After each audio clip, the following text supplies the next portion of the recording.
Pomlad se je prebudila v vsej svoji lepoti in ko greste na travnik, boste opazili pisano število rastlinja.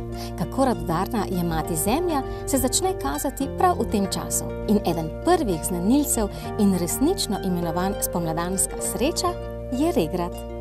Regrat so že od nekdaj uporabljali kot pomoč pri številnih zdravstvenih težavah. Zlasti je veljal kot izvrstna grenčica za izboljšanje prebave, saj stimulira nastajanje prebavnih sokov.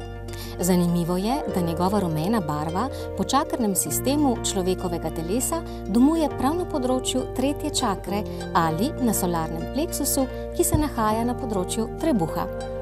To je močna povezava, ki nam da vedeti, da so že od nekdaj zelo dobro poznali in opazovali, kaj nam narava daje in skuša povedati, da lahko njene darove kar najbolje izkoristimo za svoje boljše bivanje na njej. Po raziskavah sodeč naj bi bile korenine regrata najbolj primerne za čiščenje jeter, rumeni cvetovi pa za žolčnik in za jetra.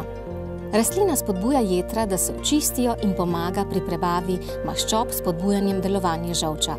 Listi naj bi imeli najmočnejši raztopljevalni učinek na naše ledvice. So zelo blagi, a učinkoviti diuretiki.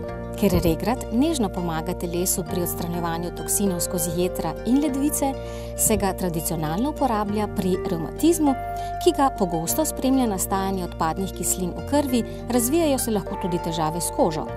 Lahko je koristen tudi pri hipoglikemiji in sladkorni bolezni.